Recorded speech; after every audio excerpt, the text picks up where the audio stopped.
What's up, YouTube? This is Too Raw for TV. Alright, so before I get into this video, I want to give a big shout out to the brother Aram for the donation to the channel via the PayPal. Much respect to Aram for showing love to Too Raw for TV, aka Too Raw for Sports.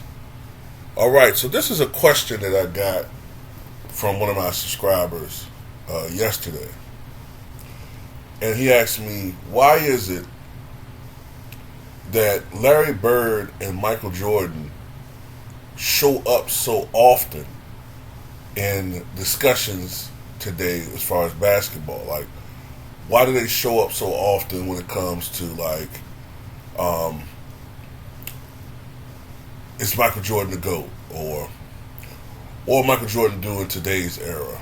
Or was Michael Jordan really overrated? Or is this guy the next Michael Jordan? Or whatever. Or with Larry Bird, how would Larry Bird do in today's game?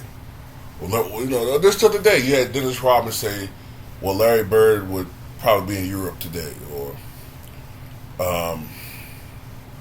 LeBron played in Bird's era, he won 8 championships. It's all this nonsense. Like, they're always brought up. And to me, I think it's a couple of reasons. You gotta ask yourself, whenever the media reports that somebody said this and somebody said that, right? You gotta realize that they don't just hold these press conferences, these people, or they don't just run up to the media and say, hey, can you quote me saying this? Usually what happens is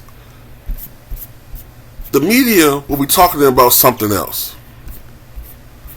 And they will usually ask them questions. They will usually ask them a question which leads to them giving the quotable. And then oftentimes they take the person out of context. They take what the person said out of context, report what they said sometimes out of context, and that's how you get these stories. I'm pretty sure somebody asked Dennis Rodman, how do you feel about Larry Bird if he was playing today? How do you they asked him that. They leave that part out. Then they just report what they report what Dennis Rodman says, or they take some of what he said out of context, and then they run with the story of what he said instead of talking about their whole conversation, the whole interview, which they could have been talking about other stuff that novels will deem more important rather than some, woulda, coulda, situation or scenario which we can't prove anyway. Either way, one or the other. So I think that has a lot to do with it. With Michael Jordan, I mean, he's ratings gold. I mean, you talk about Michael Jordan, people are going to listen. If you say something negative about him, people are going to react a certain type of way, He just, even though the man hasn't played basketball in 20 years, hasn't played for the Bulls in a quarter of a century, he still gets a lot of attention. He still gets a lot of notoriety, and he's still relevant. So if you just compare Michael Jordan to anybody, or if someone says something about him, people are interested. They're going to want to hear what the person has to say about the guy. Now, with Larry Bird, I think it's something a little bit more insidious at times. There's always going to be that racial dynamic with Larry Bird. And I think sometimes he's brought up because that dynamic is often there. Yes, he is one of the greatest players of all time. And I still think, pound for pound, he's the best forward to ever play the game. But, there is that dynamic. And when you compare him, say, to LeBron James, who's the better small forward? Who's the better this, that, the other? There's always going to be that little bit of dynamic.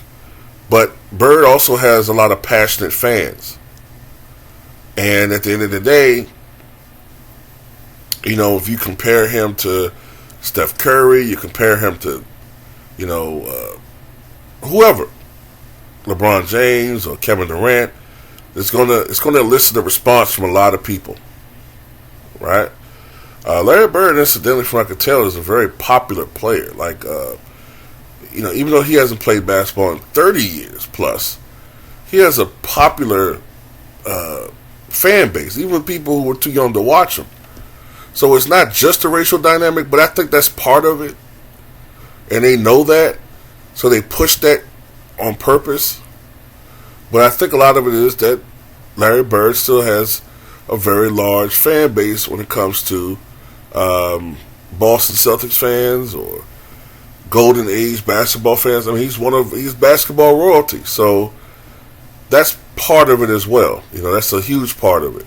So in conclusion, I think some of it is somewhat the racial dynamic that some people like to exploit, but more than likely it's just because these guys are two incredibly talented basketball players. Fans of their era are extraordinarily defensive of criticism of the golden era basketball or the perceived golden era basketball. And when people attack Larry Bird or attack Michael Jordan or even Magic Johnson, it's like you're attacking them. You're attacking what they hold sacred. And in that aspect, that's when, it becomes kind of personal. You're attacking our childhood. You're attacking one of my childhood heroes, and you're trying to bring him down. Hey, have you heard of compared to this? What the hell? Massage sandals that feel like a beach holiday for your feet. Hey man, the television just came on by itself, bro. But walking on these skinny soles feels like walking That scared the hell out of me. But walking on cozy slides feels like walking on soft beach sand. The television literally came on by itself. They're usually made cheaply. God damn. But anyway, yeah, that's pretty much all I got to say in this video, man. The television just scared the shit out of me just now, man. I can't even think what the hell I was going to say. But tell me what you guys think.